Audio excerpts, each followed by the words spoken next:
Well, I hope I don't have to explain what battle rap is to you, but just in case I do, and you're wondering what this topic is today, there you go. Read it. Battle rap.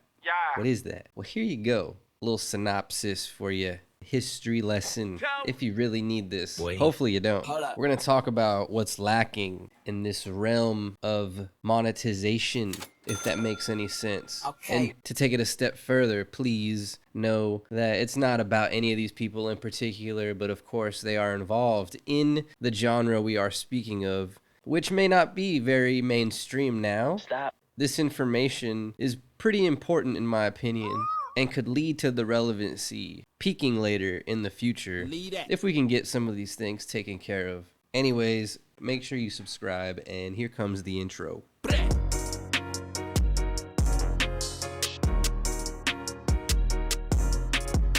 When all else fails, we go to Reddit. How much money do battle rappers make? As we can see in the comments here, people claim, as they ask the question, that they've heard 1 to 3K, 5 to 10K, up to 50 if you're a premium battle rapper. The thing is, everybody has a consensus that there's really not money to be made in battle rap.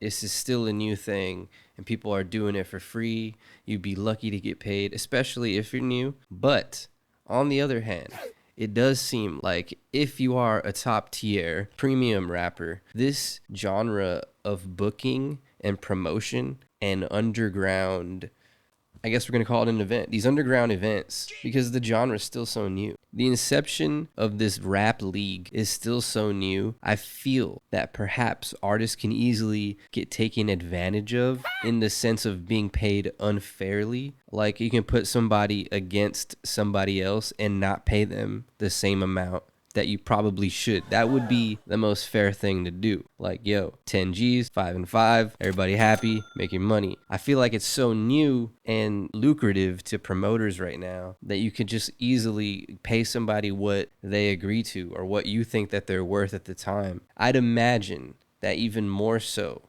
tell me I'm wrong if I am, guys, but I'd imagine that even more so, clout is extremely important. Like you have to actually stand out and be very talented. So stick with me because I'm going to zoom out a little bit just to kind of show how broad I'm speaking about the underground idea of how new all of this is. Because even though this has probably been happening forever, it's becoming such a mainstream thing that the artists who are actually at the top may eventually seep into the mainstream with the power of the internet, based off sheer talent. If the hip hop market continues to become too saturated, I can definitely see music labels pivoting toward the underground and perhaps even investing a lot of their money in this area. This is such a crazy topic and just an idea. I don't know if this is even possible yet, so hold on. This Filipino rap battle is one of the most viewed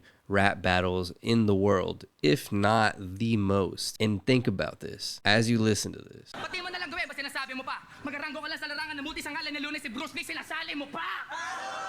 Okay, so this is one side. Now I'm gonna go to the other side. Hometown, pangalawa namin na kalaban. Comedy! Sino? Sila Soulja Boy at Chris Brown? Kahit mag-team SSS pa kayo, schizophrenia, smugglers at sidekick, madudurog lang kayo sa panagtasan at mind tricks na mga maangas na sidekick na masasaba sa kataan at pinakamatalas na ice pick. I'm just trying to show you how far this spreads. If you're a fan of battle rap, did you even know that it's this huge? Did you know that your culture reaches this far onto another level? Even more so if you're an American watching this. Can you believe that other countries are so much more into this and take it more serious than we do? It's insane. Literally just trying to draw some comparisons and show you how widespread that these rap battles go. And keeping in mind that these are some of the biggest rap battles taking place in the world, and they're not in America. It's interesting to think about that. So this article right here is from Marketplace, December 9th, 2021. Extremely recent. And if you come down here to the bottom, In conclusion of this paragraph, Spotify and others' attitudes towards comedians is really just an extension of how they've been treating songwriters for a long time. So even comedians right now just want the same rights that musicians have. Even though songwriters have been underrepresented, so have comedians. So are battle rappers. Here is my point.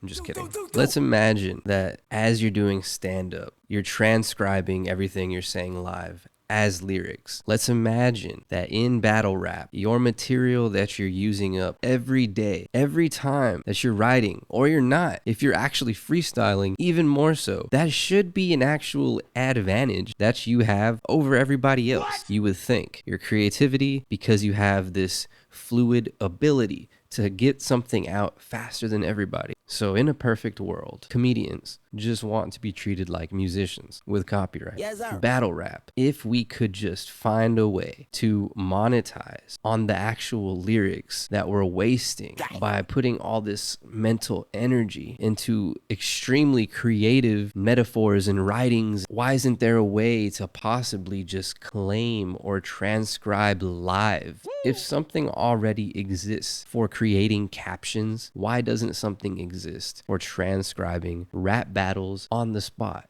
There has to be some kind of technology, something beyond monetize your work, copyright it if you need to. But the point is, we're creating art and improvising it on the spot as comedians, as battle rappers. And for a long time, this has been an undermined sport, and call it what it is. We didn't take video games seriously. Rap will become something that people will learn to appreciate. We will go back to the basics. People that stand out will eventually be able to live off being talented. It will become a thing. It has to. But we do need to see change. If only we could possibly transcribe lyrics, find a way to monetize. Performance rights organizations should be paying you for this. It's no different than when comedians rarely got a CD deal when they were selling CDs. But I understand it's so much different now, and nobody gets that kind of luxury. The real luxury, though, is that we do all have the ability to create at our fingertips, at our own will, if we really want to. However, one thing that has changed is it will get harder to stand out as everybody gets the same abilities to buy the same equipment and have the same opportunities with a level playing field. A lot more people are going to be into the same things that you're into, especially assuming the earth becomes more populated. Things are only going to grow and catch on. Hopefully, I don't need to convince you that there's going to be money to be made in battle rap, because the people that are making money are the ones throwing the shows, hosting the events, getting the views on the channels. Subscribe. I think one of the main problems is that even as songwriters having their own coalition and wanting to team up and do the right thing and fight on behalf of all songwriters, I think we have to be a lot more general, write more generally, literally holding a pen in my hand as I say this, and kind of zoom out a little bit, not with laws.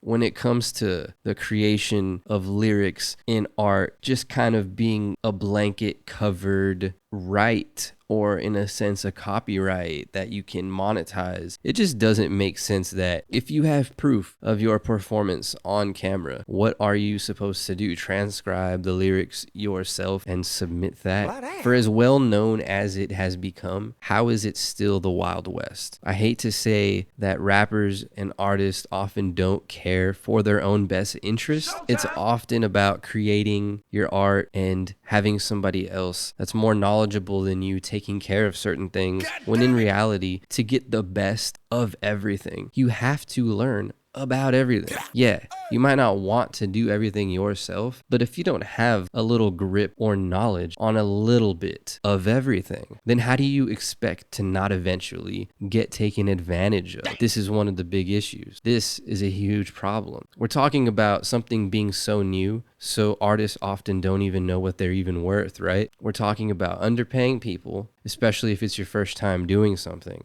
The same way that songwriters were being exploited and still are in many ways is the same way that battle rappers are being taken advantage of by promoters and booking agencies, if those are even legit. I'm just saying, there's definitely a demand for this kind of thing. I do get it though, everybody has to get paid, you know, and I'm sure not every company is out to scam. I'm just trying to give an example of when something is new, people do get taken advantage of in the early days, but we do need to advocate for more rights when it comes to all this. I just tried to draw some comparisons and tell you where a good starting point would be, because if something doesn't change is literally like verses on Instagram, and that's not the same thing. It's a whole nother topic in itself. Anyways, I hope y'all enjoyed this video. It kind of went on a little bit of a tangent. Definitely a lot. All of this is obviously my own opinion. This was kind of just a spur of the moment video where I felt like, yo, artists always getting taken advantage of. People can probably relate to this one. And why is there always something that feels so sketchy about just like underground shows? I'm completely speaking here from firsthand experience. Like, I've literally battled before. I've gone to multiple battles and I've witnessed battles as a kid, heavily involved in the scene. And my point being is that going to underground shows is always a little bit sketchy. There's a lot of people. You never know what can go down. Somebody could say something wrong. But the point is, we don't all want to be a bunch of dumb dudes in a room that aren't educated about how to get money off our art. We should be learning about how to monetize off what we're doing. We shouldn't all just be a bunch of grown men standing in a room yelling at each other who don't know how to monetize off their craft.